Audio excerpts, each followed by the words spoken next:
네, 우리 옆 사람에게 주님의 사랑은 끝나지 않습니다. 얘기합시다. 다시 한번 안 끝나요.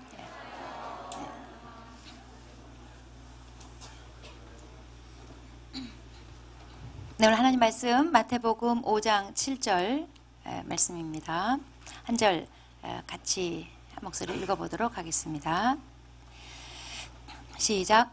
긍휼히 여기는 자는 복이 있나니 그들이 긍휼히 여김을 받을 것이미요. 네, 긍휼이라는 단어는 불쌍히 여기는 마음을 말합니다. 다른 사람의 고통을 자기 것으로 삼는 거, 다른 사람의 아픔을 가지고 자기가 아파하는 거, 다른 사람의 상황에 참여하는 거죠. 그래서 마음을 같이 해서 도와주는 거, 이런 거를 긍휼이라고 합니다. 은혜라는 단어하고 차이점을 보자면, 은혜는 죄 그 자체하고 관련된 용어라고 볼 수 있어요. 거기에 비해서 긍휼은 죄의 비참한 결과랑 관련된 용어라고 볼 수 있습니다. 그러니까 은혜라는 건 뭐냐면 죄를 용서하는 거고요. 긍휼은 죄의 결과 때문에 사람들이 겪고 있는 그 비참함에 대한 연민, 그런 게 긍휼이라고 정의할 수 있습니다. 예수님의 사역을 보면 늘 이 긍휼에 기인했어요. 예수님이 말씀을 가르치실 때도 보면은 마가복음 6장 34절에 예수님께서 큰 무리를 보시고 그 목자 없는 양 같음으로 인해서 불쌍히 여기사 가르치시더라 그랬어요. 그러니까 예수님께서 자기 지식을 과시하려고 들어봐라 이러면서 가르친 게 아니라 그냥 목자 없는 양같이 갈 바를 알지 못하고 이리저리 흩어다니는 그런 양들이 불쌍해서, 진리를 알지 못하고 갈 바를 알지 못하는 양들이 불쌍해서 입을 열어서 가르치셨다는 거예요. 또 병 고치실 때도 예수님 사역에 보면은 꼭 앞에 불쌍히 여기사, 민망히 여기사, 이런 단어가 수식어가 따라와요. 문둥병 고칠 때도 그랬고 맹인을 고치실 때도 그랬고, 그러니까 주님이 자기가 병 고칠 수 있다는 능력을 과시하기 위해서 병을 고친 게 아니라 그냥 그 사람이 그냥 불쌍한 거예요. 또 무리를 먹이실 때도 마찬가지였습니다. 예수님께서 5병이요 또 7병이요 기적들을 일으키셨는데 마가복음 8장 2절에 보면은 7병이요 기적 일으키셨을 때 이런 기록이 있어요. 내가 무리를 불쌍히 여기노라. 그들이 나와 함께 있은 지 이미 사흘인데 그들이 집으로 굶겨 집으로 보내면 길에서 기진할까 봐 걱정된다. 그러면서 그 중에는 멀리서 온 자들도 있느니라. 이렇게 그들의 상황들을 헤아려 주셨어요. 예수님께서 무리들을 먹이실 때, 그 기적을 일으키실 때 본인의 초능력을 자랑하려고 하신 것이 아니라 그냥 그들의 배고픔이 불쌍했던 거예요. 이것이 동기였어요. 이렇게 예수님의 모든 사역과 기적, 능력의 동기는 불쌍히 여기사, 그냥 우리가 그냥 불쌍한 거예요. 예수님의 사역 대상들은 결국 우리인데 그들의 불쌍함이 결국 어디서 출발한 겁니까? 인류의 죄가 들어와서 그 결과 가난과 질병에 시달리는 그 현장에 예수님께서 들어가셔서 그들을 보고 그냥 불쌍히 여기시고 그들의 문제들을 해결해 주셨던 거예요. 근데 예수님께서 긍휼히 여기지 않은 경우도 있었습니다. 성전에 상인들이 성전을 강도 구렬로 만든 것에 대해서는 예수님께서 조금도 자비를 베풀지 않았어요. 거기서 막 그냥 화를 내셨어요. 그러니까 예수님의 긍휼이라는 것은 진리를 희생시키면서까지 긍휼히 여긴다는 뜻은 아니에요. 그러니까 죄를 짓는데 미소만 짓고 있으라는 말이 아니라는 거죠. 예수님은 죄에 대해서는 꾸짖을 것은 꾸짖으셨어요.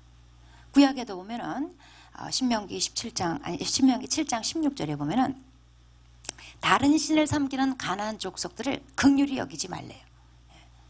또 다른 신을 섬기는 가족이나 친구들을 긍휼히 여기지 말라, 이런 말씀이 있어요. 무서운 우상 숭배의 죄를 용납하지 말라. 그 죄로 다른 사람들을 물들이는 것을 용납하지 말라, 그런 의미예요. 그러니까 다른 사람을 죄로 오염 시키고 다른 사람을 죄 때문에 무너뜨리는 그런 죄에 대해서는 엄격하라는 말씀이에요. 하지만 일반적으로 인간의 죄의 결과 때문에 고통받는 삶에 대해서는 성경은 불쌍히 여기고 도와주라는 게 가르침이에요.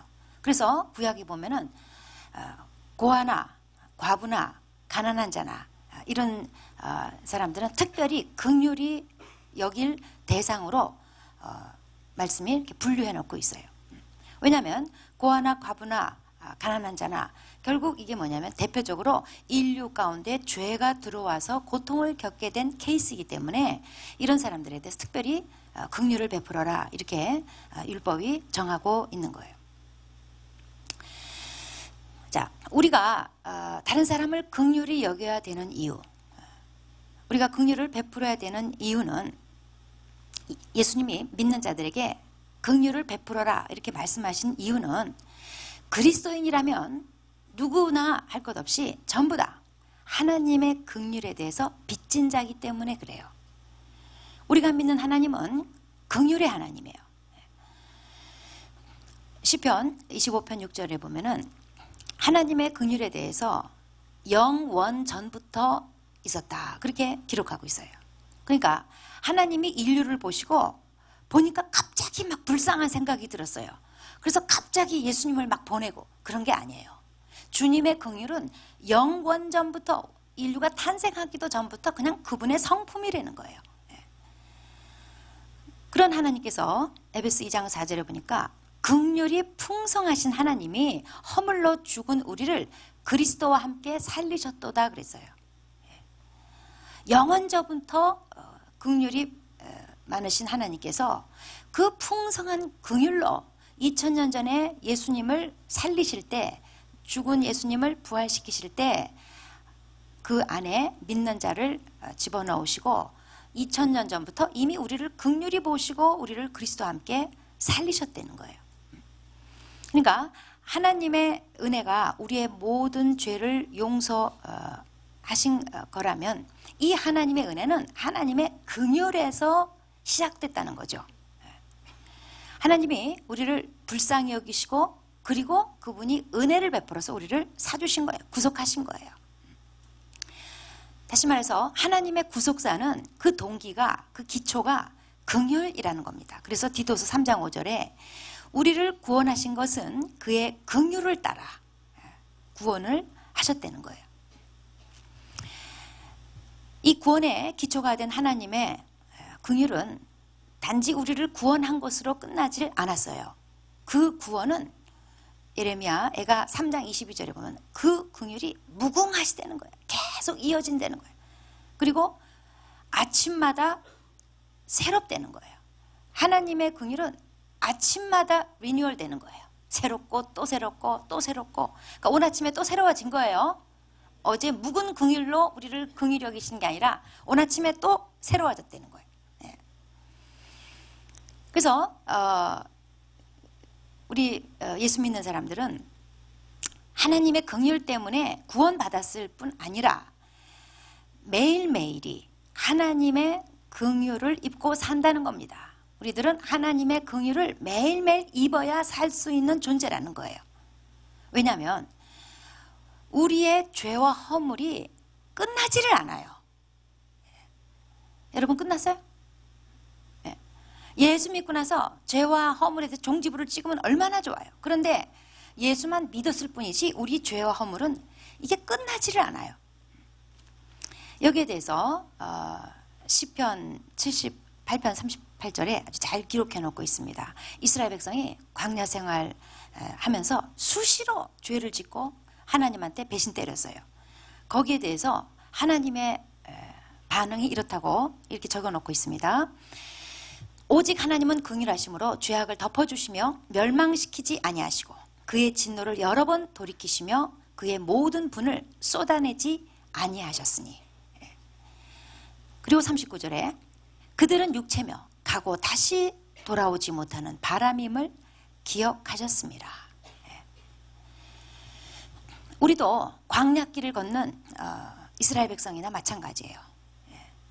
이 시편 78편 38절, 39절 그 다음에 이제 40절로 가면 이렇게 말씀이 기록되어 있어요. 그들이 광야에서 그에게 반항하며 사막에서 그를 슬프시게 함이 몇 번이던가. 하여튼 하나님을 어지간히도 속썩여서요. 반항하고 하나님을 엄청 슬프게 했다는 거예요. 그게 도대체 몇 번이더냐 이렇게 말하는데, 여러분은 몇 번이세요? 1년이 365일이니까 연간 365일 10년 예수 믿었으면 3650번. 그냥 뭐 매일 하나님께 반항하고 하나님 슬프게 하고 그냥 매일 이어져요. 근데 그 하나님께서 우리에게도 긍휼을 여기시고 죄악을 덮어주시고 멸망시키지 않게 해주시고, 또 우리를 향한 진노 여러 번 있으셨으나 여러 번 돌이키셨다는 거예요. 우리를 향해서 화를 내셔도 벌써 100번도 더 내셨어야 되는데 분이 여기까지 차는데 그 분을 다 쏟아내지 않으신다는 거예요. 우리에게도 그렇게 적용해 주신다는 거예요. 왜냐? 우리 이렇게 딱 바라보면 육체며 가고 다시 돌아오지 못하는 바람에 불과하다는 것을 주님이 기억하신다는 거예요. 시편 103편 13절에 또 이런 말씀이 있습니다. 하나님의 긍휼에 대해서 뭐라고 표현하냐면, 아비가 자식을 긍휼히 여김같이, 옛날 성경에는 아비가 자식을 불쌍히 여김같이 대해 주신다 기록해 있어요. 아비가 자식을 불쌍히 여기듯. 부모 마음이라는 거는 자식을 볼 때 왠지 안쓰러워요. 그냥 불쌍해요. 노는 거 봐도 불쌍하고, 자는 거 봐도 불쌍하고, 먹는 거 봐도 불쌍하고, 살찌는 거 봐도 불쌍하고, 말라도 불쌍하고, 다 불쌍해요. 애가 재밌게 노는 거 보면은 아휴, 노는 거 저거 잡아다가 또 학원 보내야 되는데, 노는 거 보면 그냥 불쌍해. 잡아다가 공부시켜놓고 공부하는 거 보면 그것도 불쌍해요. 아이고, 놀지도 못하고 저 고생이니. 애들 뽀로로 보여줘 놓고 그거 보고 좋다고 보고 있는 애 보면 불쌍해요. 저거 해로운데 저거 뺏어야 되는데. 뭐 이래도 불쌍하고 저래도 불쌍해요. 제가 옛날에 아들을 켜볼 때도 보니까 비 올 것 같아가지고 우산 가져가라고 그러는데 괜찮아 이래가지고, 왜 애들 때는 그런 거 안 들고 다니는 게 멋이잖아요. 괜찮아 이래가지고 문 쾅 닫고 가는데 좀 이따 비가 와요. 그러면 그냥 불쌍해요. 뭐 덜렁덜렁하다 도시락 빠뜨려 놓고 그냥 가요. 그러면 그 도시락 보고 그냥 마음이 짠하고 불쌍해요.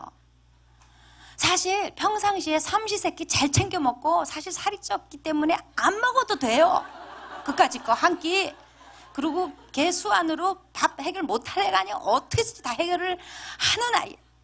근데 도시락 놔두고 간 거 이렇게 보고 있으면 불쌍해요. 비 한 번쯤 맞아도, 원래 비 좀 맞고 커야 돼요. 비 한 번쯤 맞아도 되는데 그냥 그게 이렇게 불쌍해요. 자식이라는 건 그런 거예요. 그냥 왠지 불쌍한 거예요. 뭐든지 불쌍하게 해석이 되는 게 자식이에요.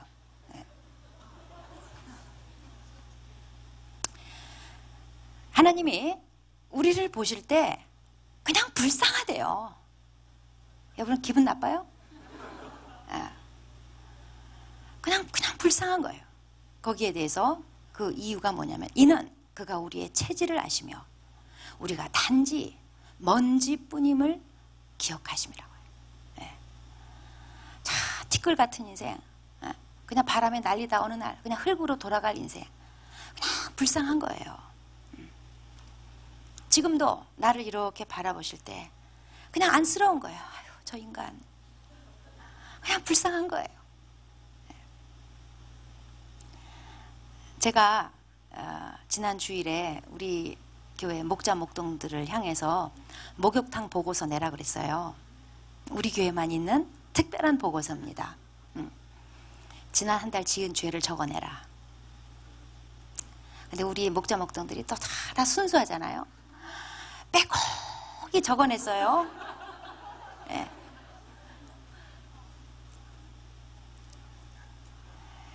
사실 저는 그거 한 전체 중에 한 몇 장만, 몇 사람만 적어낼 걸로 예상을 했는데 세상에 한편으로는 실망, 한편으로는 충격, 근데 한편으로는요 불쌍해요. 이 죄 먹고 마시고 사는 그런 삶이 그냥 불쌍해요. 이게 마음이 짠해요. 그리고 그것도 그 나이 30 먹어가지고 그것도 다 적어내는 그 꼴하고는 그것도 다 적는 불쌍해요. 그 죄성 해결하지 못해가지고 맨날 음란물 보고 또 영상 찾아다가 빌려다가 보고 뭐 신청해가지고 보고 그것도 다 적어내고 목사님 저를 자르시면 할 수 없습니다. 처분에 맡겨드립니다. 불쌍해요. 제가 다 각계 전투로 개별적으로 다 어떻게 할 겁니다만 어쨌든 저는 불쌍했어요.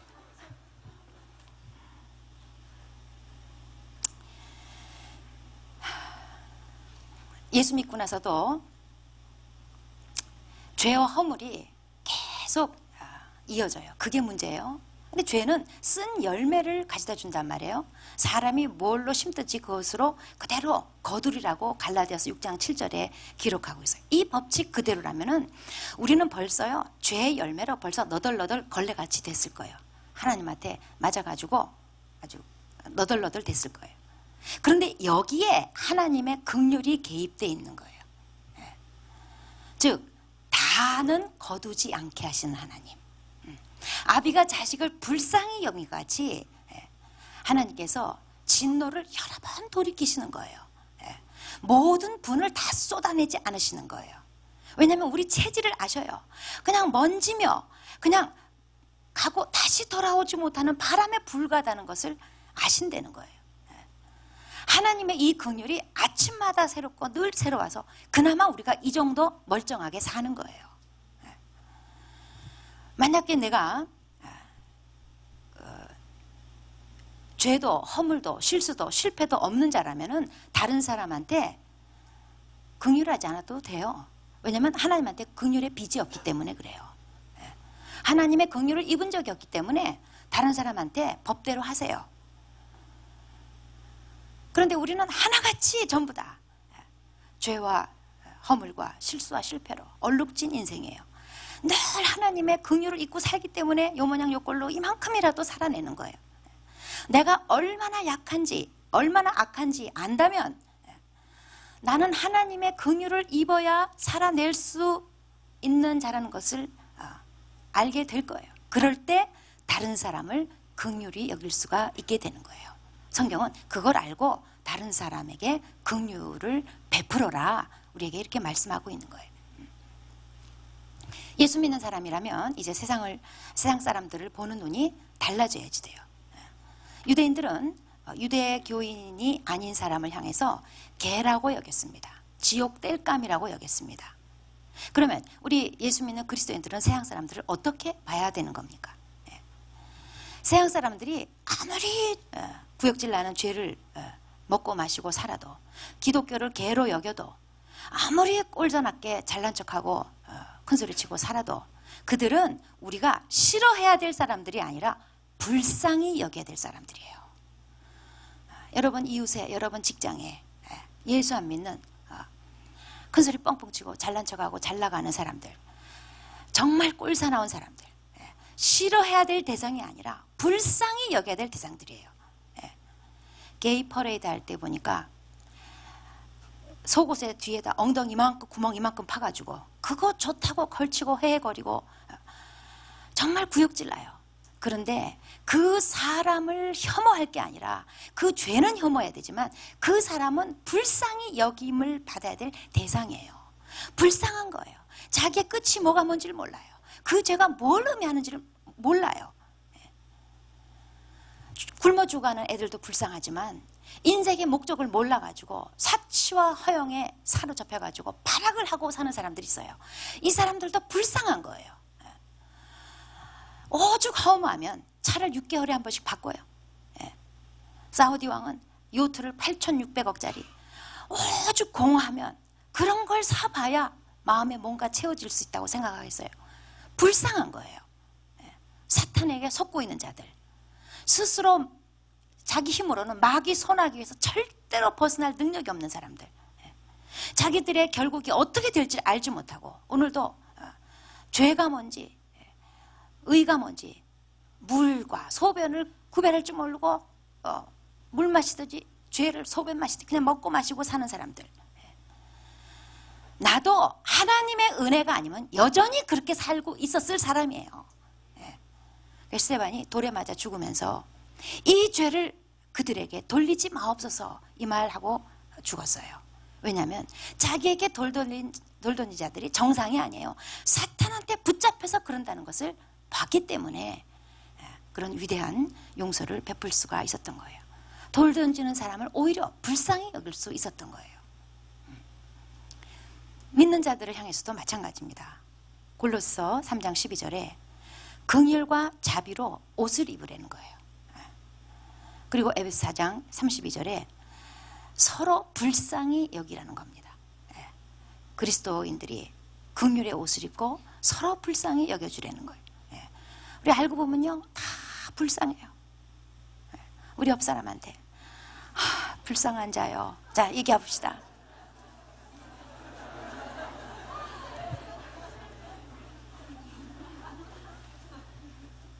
옆 사람에게 다시 불쌍히 여기노라.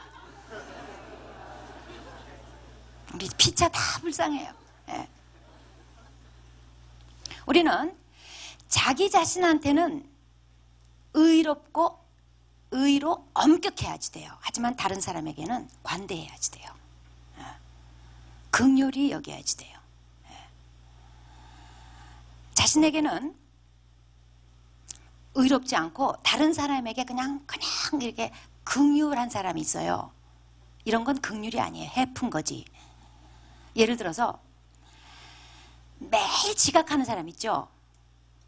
그리고 다른 사람이 지각할 때 막 너그럽게 봐줘. 이런 건 긍휼이 아니에요. 개념 없는 거지.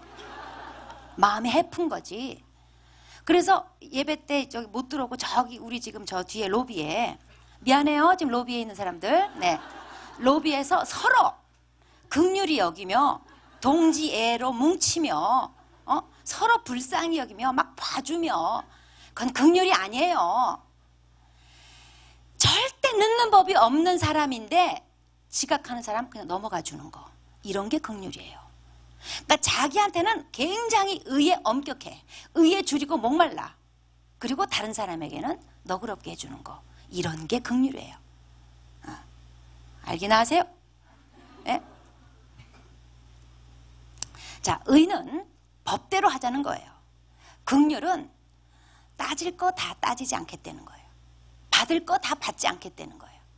화낼 거 다 화내지 않겠다는 거예요.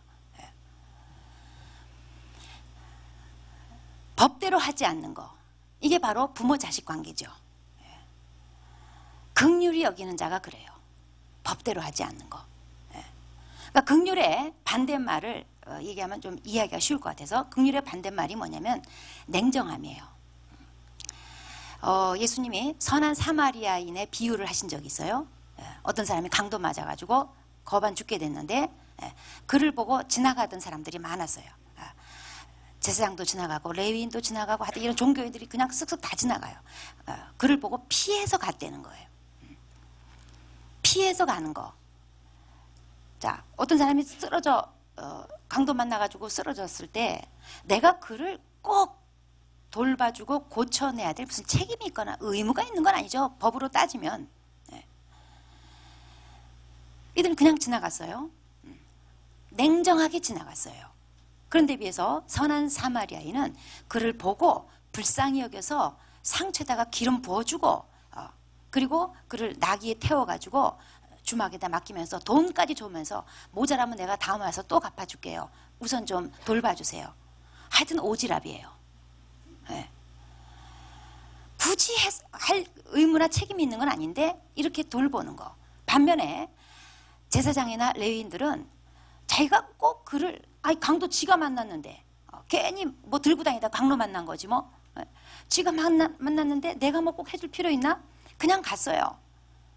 법에 저촉될 건 없어요. 그러나 냉정한 거예요. 그 다음에 긍휼의 반대말은 뭐냐면 잔인함이에요. 셰익스피어의 작품 중에 베니스의 상인이라는 작품이 있죠. 거기 보면 유대인 고리대금업자 샤일록이 자기가 빚을 못 받게 되니까 옛날에 받았던 증서, 그러니까 돈을 못 받을 경우에는 살 1파운드를 떼어낸다. 이 증서를 가지고 고소를 해요. 결국 그 지혜로운 재판 판결에 의해서 그래 살 떼어내라. 그런데 피는 안 된다. 이래가지고 패소를 당합니다. 이 유대인 고리대금업자 샤일록은 법적으로 보면 하자 없어요. 그런데 천하의 잔인한 자로 고발된 거예요. 법적으로는 아무 문제 없죠. 그런 증서 받았기 때문에 법대로 하면 살 떼어낼 수 있어요. 그거를 떼어내겠다고 법대로 법정에 가져가는 거, 이런 것을 잔인함이라고 해요. 긍휼이 없는 거예요. 법대로가 다는 아니에요. 불어 속담에 Le justice n'est pas suffisant 이라는 말이 있어요. 정의가 다는 아니다. 법대로 하는 게 다는 아니다. 긍휼이 필요하다 이 말이에요. 그 다음에 긍휼의 반대말은 판단 또는 정죄라고 볼 수 있습니다. 누구를 판단하는 거, 네 눈 속에 티 들었어. 사실이에요. 티 들었기 때문에 내가 티 들었다고 말하는 거예요. 사실이에요. 맞는 말이에요. 그런데 긍휼이 있으면 특별한 거 아니면 말하지 않아요. 그냥 덮어줘요. 판단하고 정죄하는 거, 이게 법대로 하는 거예요. 남의 눈에 티 계속 따지는 거, 이게 법대로 하는 거고, 이게 긍휼이 없는 거예요. 맞는 말이죠. 말은 맞아요. 그런데 긍휼이 없어요. 웬만하면 그냥 그냥 모른 척하고 넘어가고 덮어주고, 아휴 그래 너나 나나 다 인생이 먼지요 바람이지, 티끌이지. 티끌 눈 속에 티가 좀 들어온 게 뭐 자연스러운 거지 뭐 대단한 건가. 넘어가는 거예요.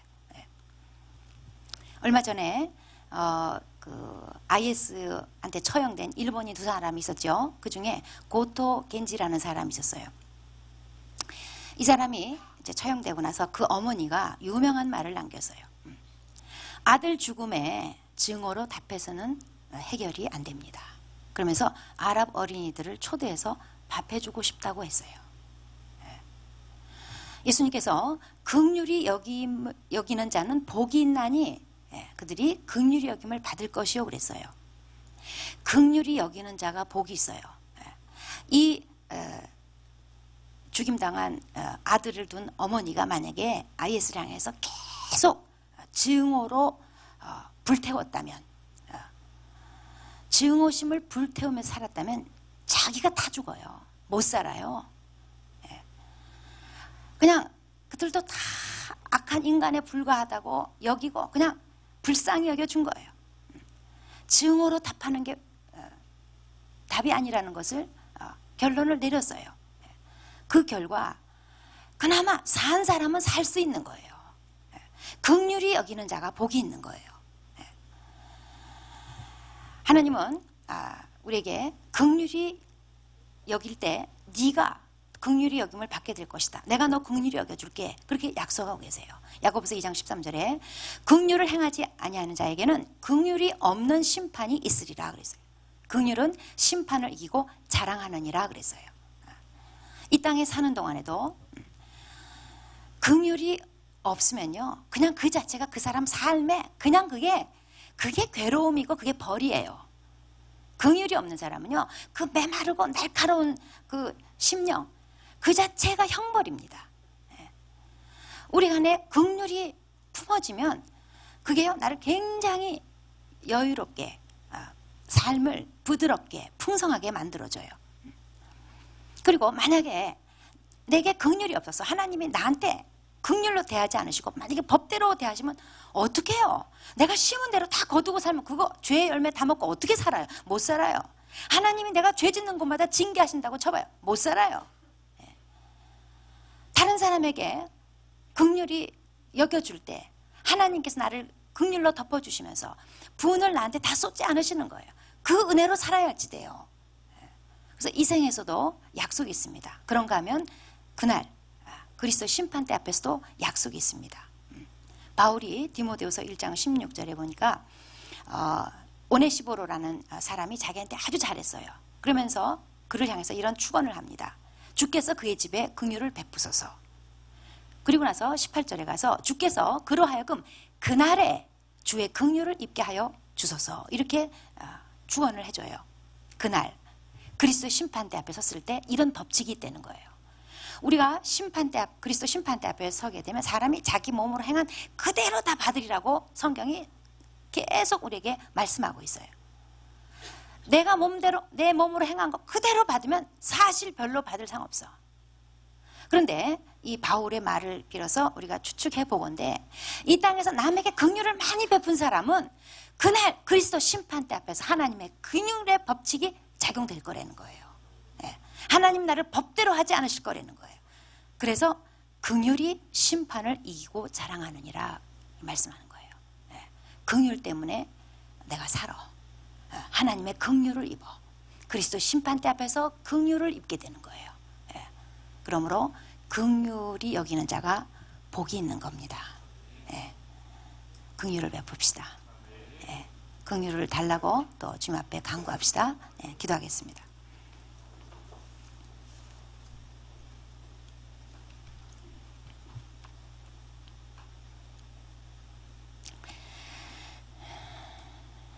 하나님이 지금 나를 바라보시는 눈길은 아비가 자식을 불쌍히 여긴 것 같이 불쌍히 여겨주십니다.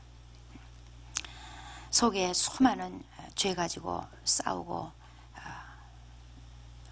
실패하고 죄 짓고 또 비참해하고 그러다가 또 한 발짝 간신히 걸어가고 그러다가 이 예배당까지 오고 참 속을 들여다볼 때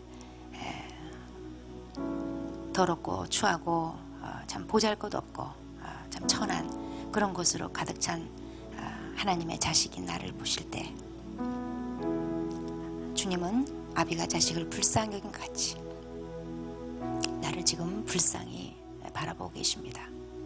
주님의 그 긍휼 때문에 내가 행한 대로 하나님이 다 갚지 않으시고 멀쩡하게 지금까지 이렇게 와 있는 것입니다.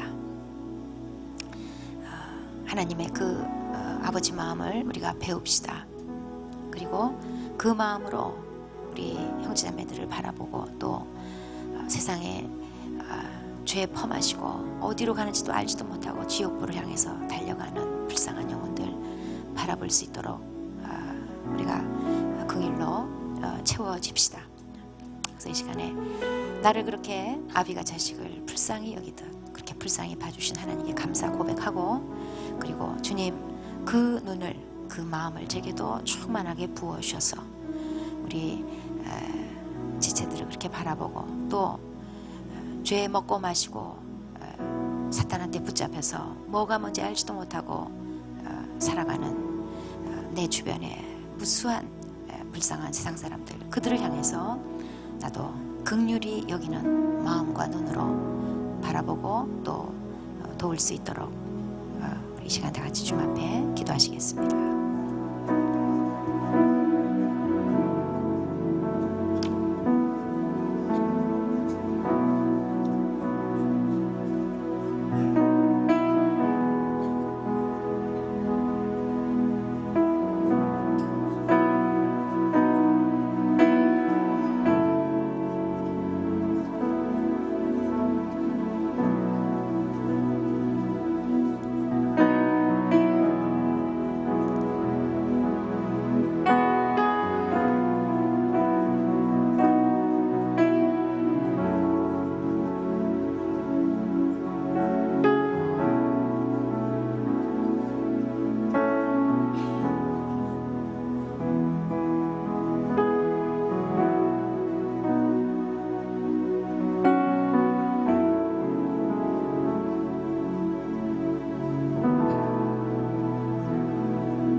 하나님 아버지, 아비가 자식을 불쌍히 여긴 것 같이 그런 눈으로 그런 마음으로 우리를 바라봐 주셔서 감사합니다.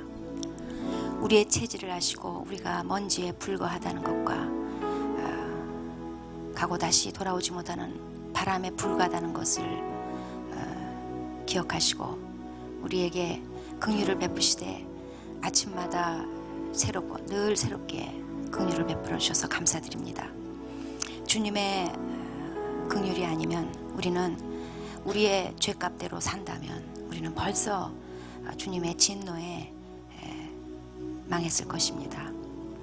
그러나 주님의 긍휼 때문에 그 진노를 다 쏟아붓지 않으시고 계속 덮어주시고 기다려주시고 인내해주시고 그저 우리의 체질을 이해하시며 우리를 품으시는 주님의 사랑과 은혜 때문에 주님의 그 불쌍히 여겨주시는 마음 때문에 하나님, 우리가 오늘도 예배드리며 하나님 말씀을 들었습니다. 아버지 하나님, 내가 이런 긍휼의 수혜자인 것을 절대로 잊지 않게 하여 주시고 하나님 아버지의 마음을 받아서 다른 지체들을 그렇게 바라보고 또 세상 사람들 사탄에게 붙잡혀서 죄가 뭔지 악이 뭔지 알지도 못하고 먹고 마시면서 결국 지옥불을 향해서 달려가는 그들을 향해 아버지 불쌍히 여기고 그들에게 복음의 통로가 되며 그들을 도울 수 있도록 도와주십시오. 나도 구원받지 않았으면 저들과 똑같은 자에 불과하다는 것을 기억하고 하나님 아버지 주님의 그 긍휼하신 마음으로 하나님의 은혜의 통로, 복음의 통로로 살아가게 하여 주시옵소서. 하나님, 긍휼히 여기는 마음이 더 풍성해져서 하나님의 더 큰 긍휼의 은혜가 있는 삶이 되기 바랍니다. 도와주시옵소서. 예수님의 이름으로 기도합니다. 네.